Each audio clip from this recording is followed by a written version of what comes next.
اتنے میں حکیم مرتگ آ گیا تھا اور اس نے کہا تھا یہ قیمت ترگت نہیں بلکہ ماریا چکائے گی، صرف وہی تیتن کو خبر دے سکتی تھی، وہ غدار ہے۔ ترگت کہتا ہے لیکن ہمیں اس بات کا یقین کیسے ہوگا ہرتگ صاحب؟ حکیم مرتگ کہتا ہے ہم ایسا کھیل کھیلیں گے ہمیں تیتن کا سر بھی مل جائے گا اور غدار بھی سامنے آ جائے گا۔ اس طرح یہ سارا کھیل کھیلا گیا تھا اور جال بچھایا گیا تھا۔ پھر حکیم مرتگ کہتا ہے ہم نے دشمن کو تباہ کر دیا ہے، اب تم دونوں صلح کر لو اور ایک دوسرے کے ساتھ گلے ملو۔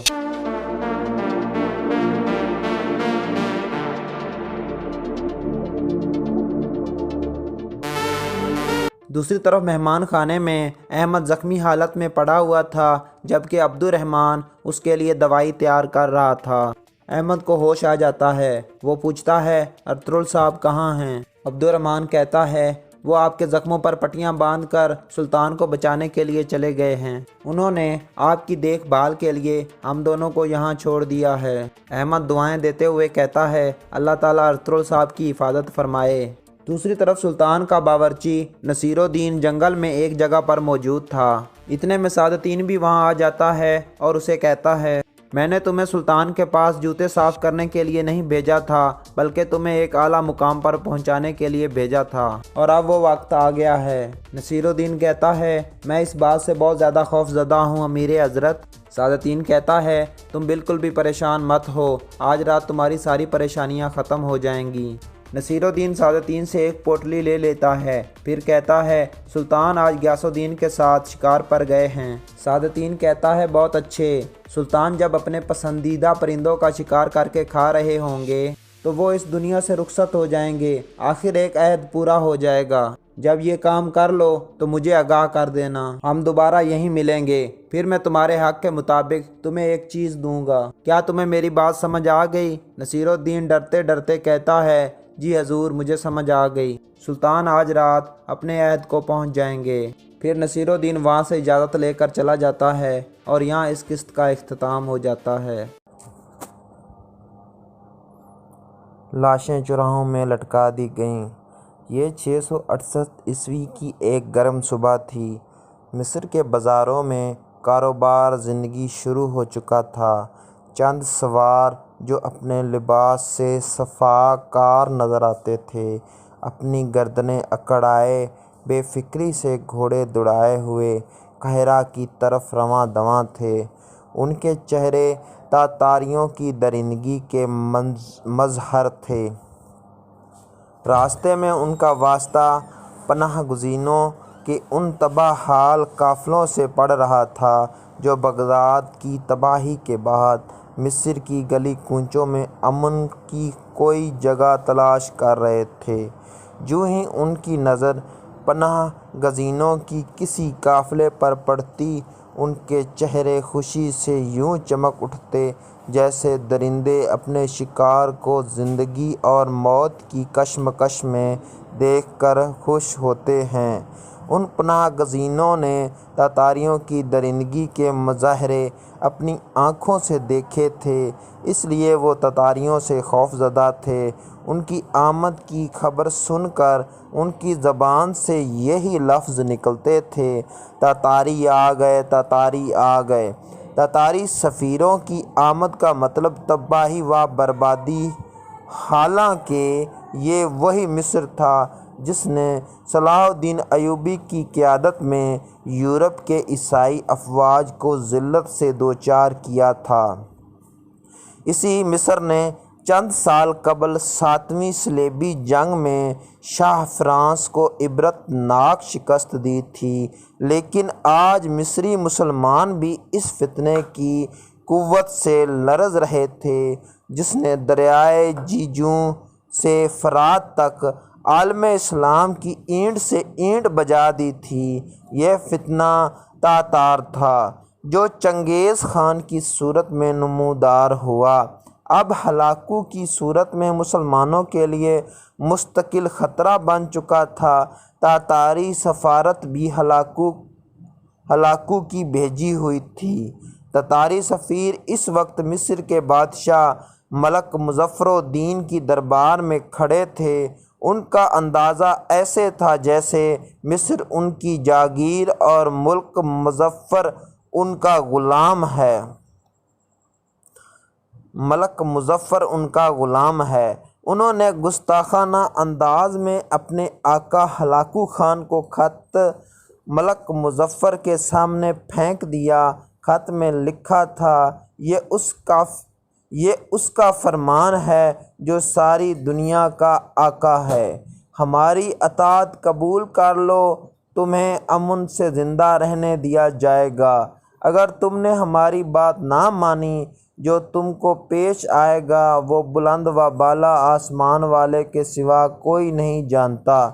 چند لمحے بعد سلطان نہایت نرم لہجے میں ایلچیوں سے مخاطب ہوا، ہلاکو کا ہم نے کچھ نہیں بگاڑا، اسے ہم پر حملہ کرنے سے باز رہنا چاہیے۔ سلطان کے جواب سے تاتاریوں کے بگڑے ہوئے چہرے مزید بگڑ گئے۔ وہ نہایت بد تہذیبی سے بولے، تم نہایت خود سر اور ضدی حکمران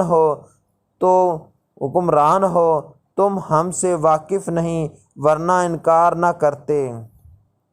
ایلچیوں کا لہجہ سلطان کی برداشت سے باہر تھا۔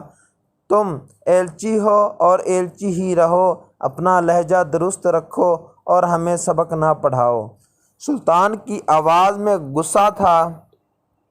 سلطان کی بات سن کر تاتاری ایلچی غصے میں چلانے لگے، تم ہماری بات نہیں مانو گے، ہماری طاقت اور شجاعت کے افسانے شاید تم نے نہیں سنے۔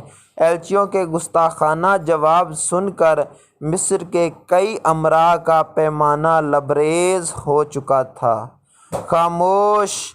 پہلی صف میں بیٹھے ایک نوجوان امیر کی آواز سے دربار لرز اٹھا، اس کی تلوار میان سے باہر آ چکی تھی۔ اگر مجھے سلطان کا لحاظ نہ ہوتا تو اللہ کی قسم میں تمہاری گردنیں تمہارے دھڑ سے الگ کر دیتا۔ نوجوان کی آواز جوش و غضب سے لرز رہی تھی۔ سلطان معظم، ان کا رویہ سفارتی آداب کے منافی ہے۔ شاید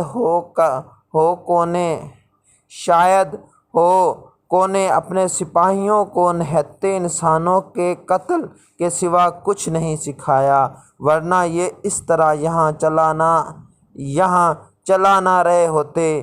مجھے اجازت دیں ان کے سر کاٹ کر لاشیں قاہرہ کے چوراہوں میں لٹکا دوں، تاکہ آئندہ ہلاکو اپنے سفیروں کو مصر بھیجتے وقت سفارتی آداب ضرور سکھائے۔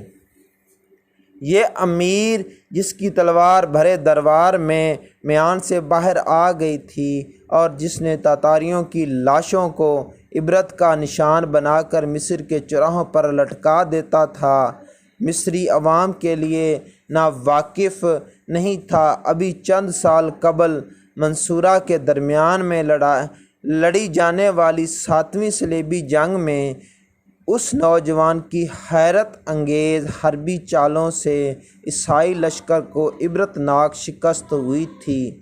منصورہ کا یہ مرد میدان جس کا بچپن غلاموں کی منڈیوں میں بکتے ہوئے گزرا، اہل مصر کے دھڑکنوں میں بستا تھا۔ لوگ اسے امیر رکن الدین بیبرس کے نام سے جانتے تھے۔ ذہانت ہو تو ایسی! وہ آدمی قاضی کی عدالت میں کھڑے تھے۔ 2 آدمی قاضی کی عدالت میں کھڑے تھے۔ ان میں سے ایک نے دعویٰ کیا کہ میں نے اپنے ساتھی کو مال بطور امانت دیا تھا۔ جب میں نے مطالبہ کیا تو اس نے دینے سے انکار کر دیا۔ قاضی نے مدعی علیہ سے امانت کے متعلق پوچھا تو اس نے کہا، میں نے مال لیا ہی نہیں، یہ جھوٹ بول کر مجھے بدنام کر رہا ہے۔ اس کے پاس کوئی دلیل ہے تو پیش کرے، ورنہ میں قسم دینے کے لیے تیار ہوں۔ قاضی نے مدعی سے پوچھا، یہاں سے کچھ فاصلے پر ایک درخت ہے، ہم نے پہلے اس کے سائے میں بیٹھ کر کھانا کھایا اور پھر میں نے اپنا مال اس کے سپرد کیا۔ قاضی نے کہا، تم ابھی وہاں جاؤ، شاید تمہارا مال وہیں کہیں پڑا ہو، اسی جگہ کا جائزہ لے کر سیدھا میرے پاس آنا۔ وہ شخص چلا گیا۔ قاضی نے دوبارہ پوچھا، اپنی ساتھی کی واپسی تک میرے پاس بیٹھے رہو۔ وہ چپ سادہ کر وہاں بیٹھا رہا۔ چپ چاپ وہاں بیٹھا رہا۔ قاضی دیگر مقدمات نمٹانے میں مصروف ہو گیا۔ مقدمات کی سماعت کے دوران پھٹی ہوئی نگاہوں سے کبھی کبھی مدعی علیہ کی طرف بھی دیکھ لیتا تاکہ اس کے چہرے کے تاثرات جان سکے۔ وہ شخص بالکل آرام و سکون سے بیٹھا تھا۔ قاضی سماعت کے دوران یکدم اس شخص کی طرف متوجہ ہوا اور پوچھا، آپ کا کیا خیال ہے؟ وہ اس جگہ پہنچ چکا ہوگا جہاں اس کا دعویٰ ہے، جہاں اس نے مال تیرے سپرد کیا تھا؟ اس نے بے خیالی میں جواب دیا، نہیں، وہ جگہ یہاں سے کافی دور ہے، ابھی وہ رستے میں جا رہا ہوگا۔ قاضی نے غضبناک ہو کر کہا، کم بخت کمینے، تو مال لینے کا انکار کرتا ہے اور اس جگہ کا اعتراف کرتا ہے جہاں تو نے مال لیا تھا۔ تو خائن، جھوٹا اور بددیانت ہے۔ تو خائن، جھوٹا اور بددیانت ہے۔ وہ اچانک یہ حملہ دیکھ کر خوف سے کانپنے لگا اور اس نے اپنے جرم کا اعتراف کر لیا اور امانت واپس کر دی۔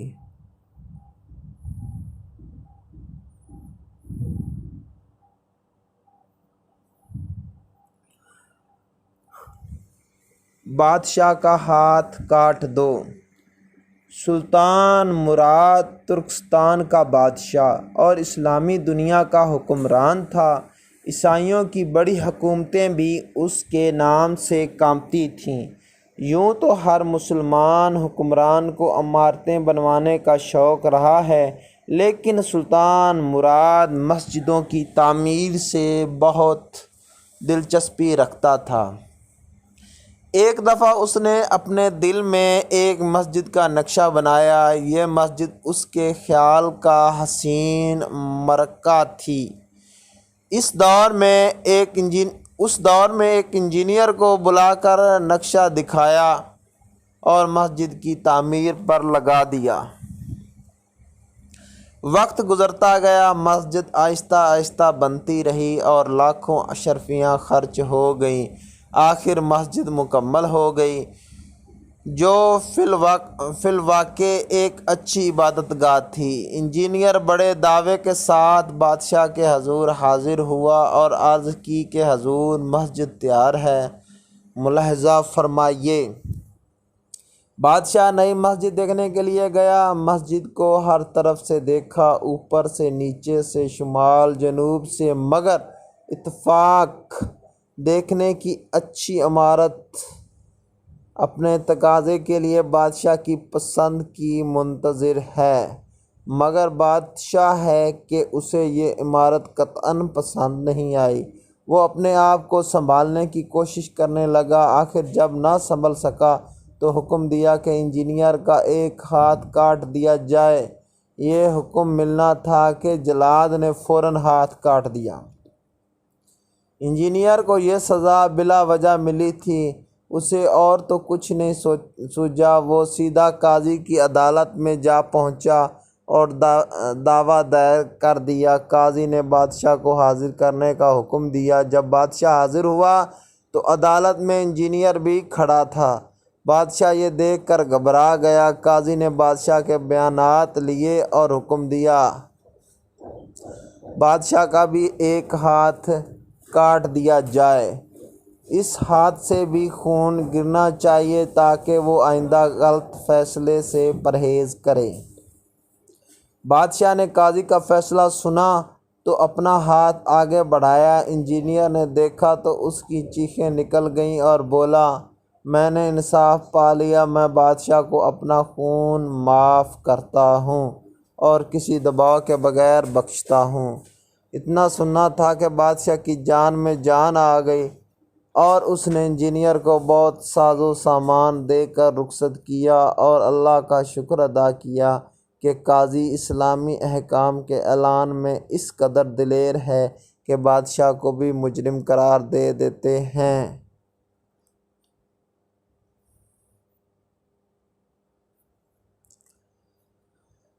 رقبے کے اعتبار سے ہندوستان ایک بہت بڑا ملک تھا اور یہاں کے ہندو حکمرانوں نے صدیوں سے ایسے قلعے تعمیر کر رکھے تھے جو ناقابل تسخیر تھے۔ سلطان محمود غزنوی نے شمالی اور وسطی ہندوستان کے تقریباً تمام قلعوں کو فتح کر لیا تھا۔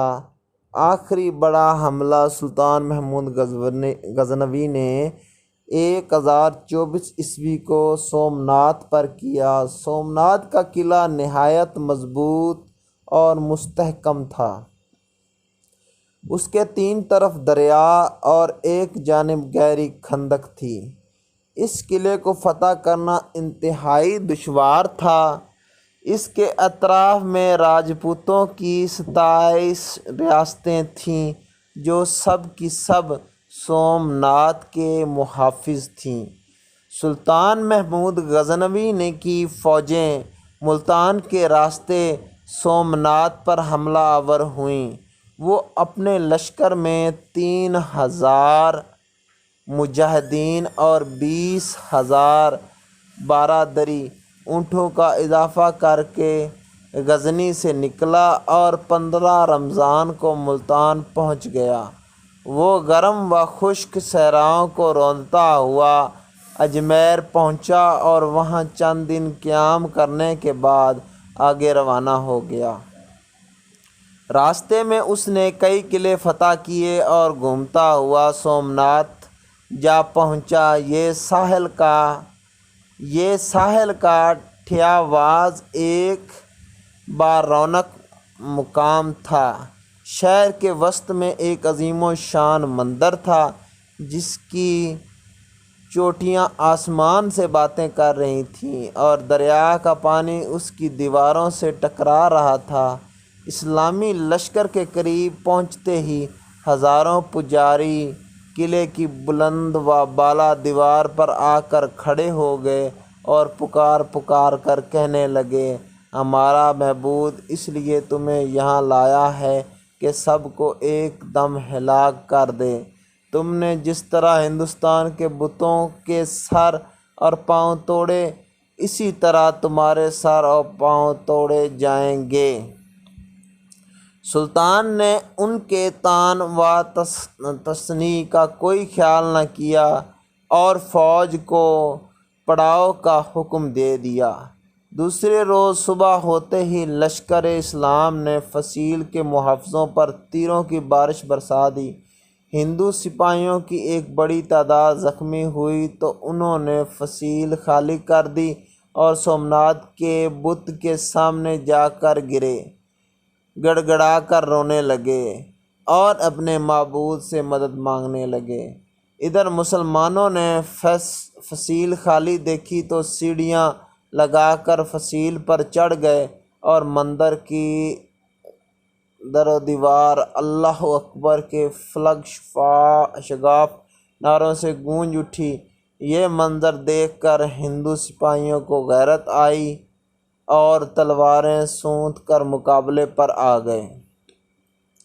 شام تک دست بدست لڑائی ہوتی رہی اور اندھیرا چھانے پر دونوں فوجیں اپنے اپنے مقام پر واپس آ گئیں۔ تیسرے روز مسلمانوں نے پوری قوت سے حملہ کیا مگر اطراف کے راجاؤں کی فوجوں نے ان کو آگے نہ بڑھنے دیا۔ بڑا سخت معرکہ ہوا مگر جنگ کا فیصلہ نہ ہو سکا اور شام ہو گئی۔ اب ہندوؤں کی تعداد بہت بڑی تھی۔ چوتھے روز انہوں نے قلعے سے نکل کر اسلامی لشکر پر حملہ کر دیا اور مسلمانوں کو گھیرے میں لینے کی کوشش کی، لیکن سلطان محمود غزنوی کی جنگی تدبیروں سے وہ اپنے مقصد میں کامیاب نہ ہو سکے۔ جنگ اپنی عروج پر تھی۔ ہندو سر دھڑ کی بازی لگا رہے تھے۔ پجاری اشلوک اور منتر پڑھ پڑھ کر مسلمانوں کو للکار رہے تھے۔ ایک دم انہوں نے متحد ہو کر مسلمانوں پر اتنا شدید حملہ کیا کہ مسلمانوں کے قدم ڈگمگا گئے۔ سلطان نے اس کے جواب میں فوج کے ایک حصے کو علیحدہ کر کے ان کے مقابل کر دیا دو اطراف جنگ شروع ہو گئی۔ اسی اثنا میں بھیم دیوارجا اپنی تازہ دم فوج کے ساتھ آ پہنچا اور ہندوؤں کا غلبہ بڑھ گیا۔ سلطان نے دیکھا کہ ہندوؤں کی فوج میں مسلسل اضافہ ہو رہا ہے، جبکہ سلطان کا اللہ کے سوا مددگار نہیں تھا۔ چنانچہ اس نے ایک دھواں دار تقریر کی۔ اس تقریر نے لشکر کی رگوں میں جذبہ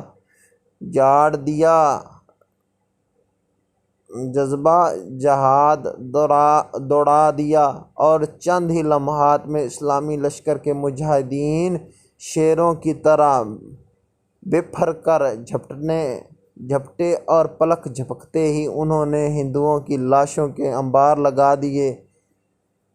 بھیم دیوارجا کے لشکر کے 5-6 ہزار سپاہی ایک ہی حملے میں زمین پر گر کر تڑپنے لگے، اور اسلام کے شیروں نے دوسری مرتبہ پھر حملہ کیا تو دشمن کو ٹھہرنا دشوار ہو گیا۔ بھیم دیوراجا سپاہیوں کو بھاگتے دیکھ کر خود بھی بھاگ گیا۔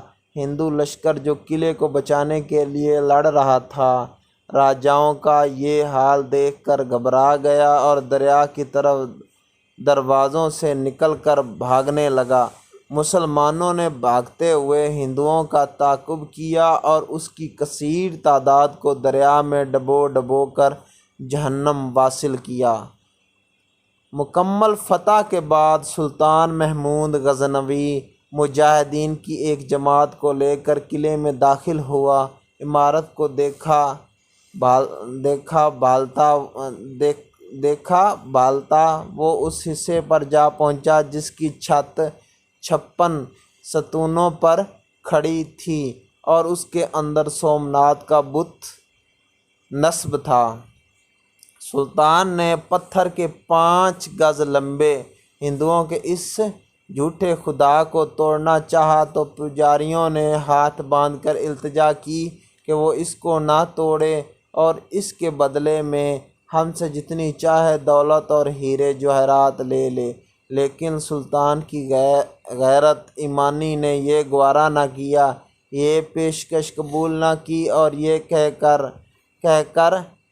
کر کہ میں محمود بت فروش نہیں بت شکن کہلانا پسند کرتا ہوں، زور کی ضرب لگائی اور پتھر سے بنے سومناتھ کے بت اور ہندوؤں کے جھوٹے خدا کو پاش کر دیا۔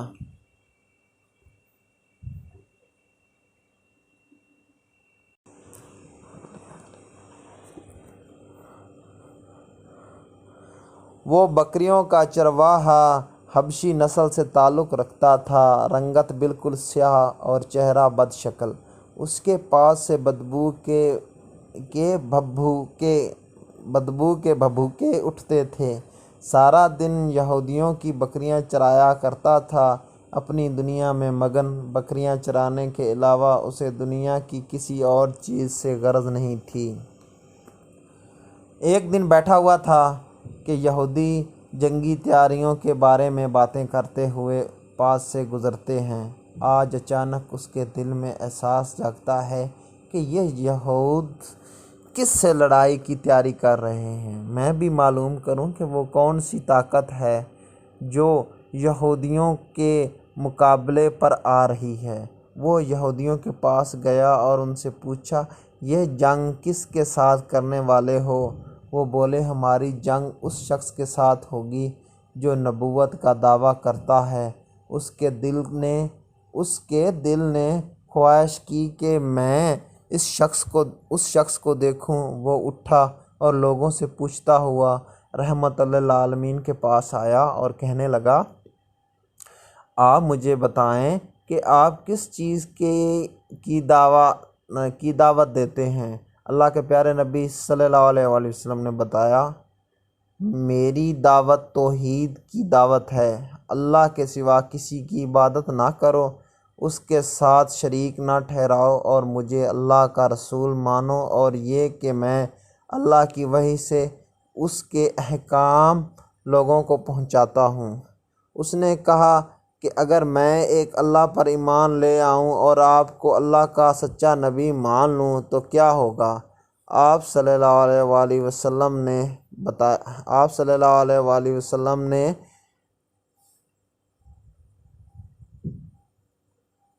فرمایا جنت ملے گی۔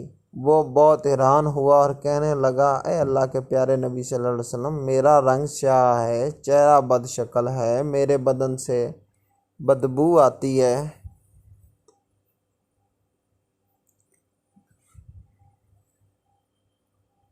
اور میرے پاس کچھ نہیں ہے۔ اگر میں اللہ کی راہ میں لڑتے ہوئے شہید ہو جاؤں تو کیا مجھے بھی جنت ملے گی؟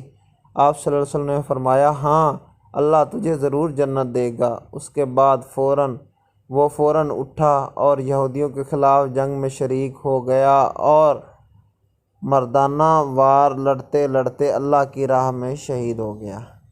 جب سرور کائنات کو اس کی شہادت کی خبر ملی تو آپ صلی اللہ علیہ وسلم نے اس کی لاش کو دیکھ کر فرمایا، اللہ نے اس کے چہرے کو حسین بنا دیا ہے، اس کے بدن کو خوشبوؤں سے معطر کر دیا ہے، اور جنت کی 2 حوریں اسے عطا کر دی ہیں۔ یہ حسین چہرے والا اسود رائی رضی اللہ تعالیٰ عنہ تھے۔ انہوں نے سوائے جہاد کے فی سبیل اللہ کے علاوہ کوئی کام نہیں کیا، ایک نماز پڑھنے تک کی مہلت نہیں ملی، لیکن انہوں نے صدقے دل سے نور ہدایت سے اپنے دل کو منور کیا اور اتنا بڑا مرتبہ حاصل کر لیا۔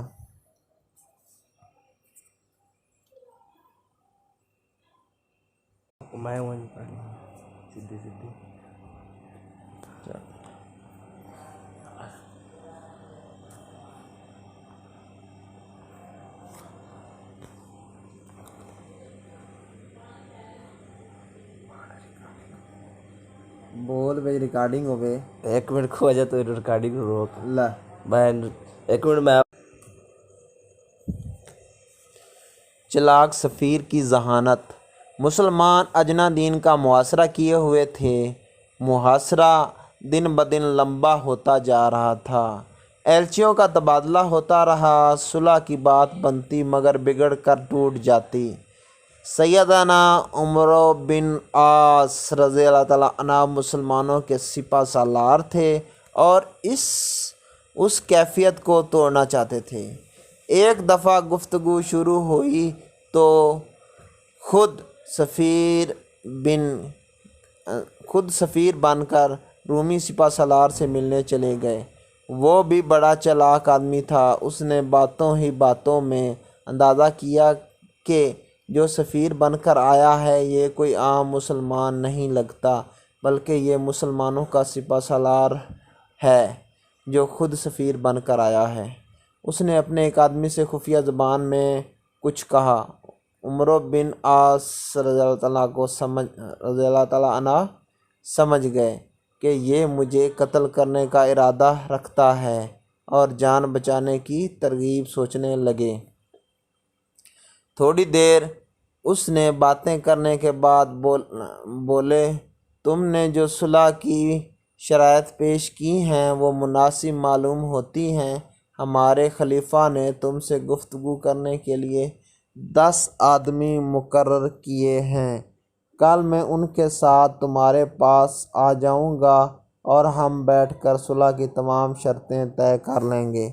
رومی سپہ سالار نے سوچا، دشمن کی 1 کے بجائے 10 آدمی ہاتھ آ رہے ہیں، بہتر ہے کہ آج کے بجائے کل ان کے قتل کا منصوبہ بنایا جائے۔ اس نے اپنے اسی آدمی کو دوبارہ کچھ کہا اور دروازے کے پیچھے کھڑے آدمی کو جو عمر بن عاص رضی اللہ تعالیٰ عنہ کو قتل کرنے والا تھا ہٹا دیا اور مسلمانوں کے سفیر عمر بن عاص رضی اللہ تعالیٰ عنہ کو بڑے اتفاق سے رخصت کیا۔ سیدنا عمر بن عاص رضی اللہ تعالیٰ عنہ واپس آئے تو عہد کیا کہ آئندہ کبھی دشمن کا بھروسہ نہیں کریں گے۔ دوسرے دن رومی سپہ سالار کو حقیقت کا علم ہوا تو وہ بہت پچھتایا اور بولا، یہ شخص تو مجھ سے بھی زیادہ چالاک نکلا۔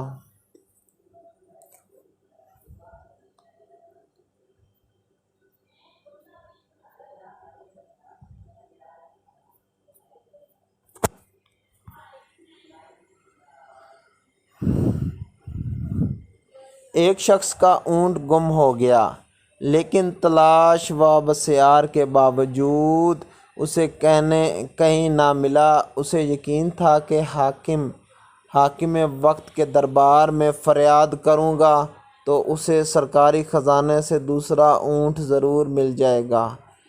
دارالحکومت اس کے علاقے سے کافی دور تھا، پھر بھی وہ کسی نہ کسی طرح خلیفہ کی رہائش تک پہنچنے میں کامیاب ہو گیا۔ وہاں کوئی دربان تو نہ تھا، البتہ ایک نوجوان نے مسافر کا استقبال کیا اور اسے بتایا کہ خلیفۃ المسلمین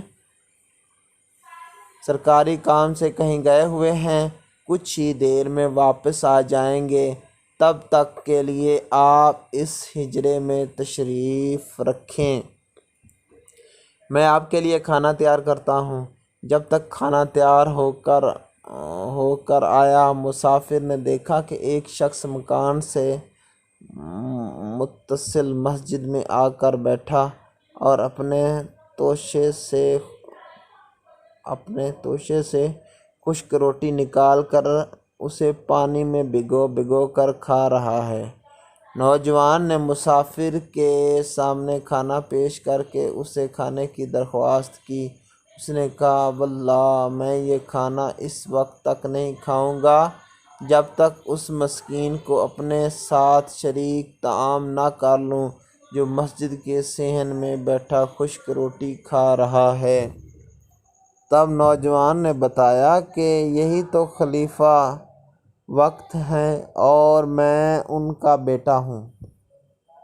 وہ سادہ غذا کے عادی ہیں اور یہ پرتکلف کھانا ہرگز نہیں کھائیں گے۔ اتنی بڑی سلطنت کے مالک کی یہ سادگی دیکھ کر مسافر حیران رہ گیا اور سرکاری خزانے سے اپنے گمشدہ اونٹ کی جگہ دوسرا اونٹ لے کر وہ امیر المومنین کو دعائیں دیتا ہوا اپنی بستی کی جانب لوٹ گیا۔ ایک مرتبہ اسی خلیفہ کی زرہ ایک یہودی کے ہاتھ لگ گئی۔ خلیفہ نے قاضی کو شہر کی عدالت میں دعویٰ دائر کر دیا۔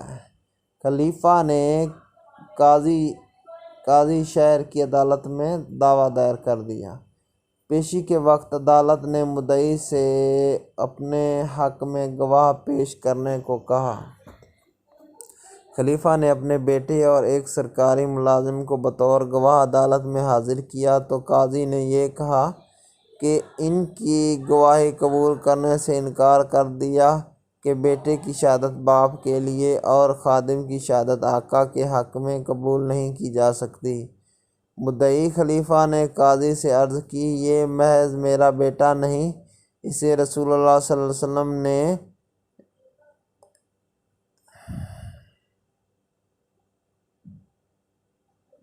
جوانان جنت کے سرداروں میں شمار کیا ہے۔ قاضی نے جواب دیا، مقدمہ زمین پر ہے اور آپ جنت کی باتیں کر رہے ہیں، اپنے دعوے کے ثبوت میں کوئی اور گواہ لائیے۔ ثبوت نہ ہونے کی بنا پر خلیفہ کا دعویٰ خارج کر دیا گیا۔ یہودی اسلامی عدالت کا یہ انصاف دیکھ کر حیران و شددر رہ گیا۔ باہر نکل کر اس نے خلیفہ وقت سے معافی مانگی۔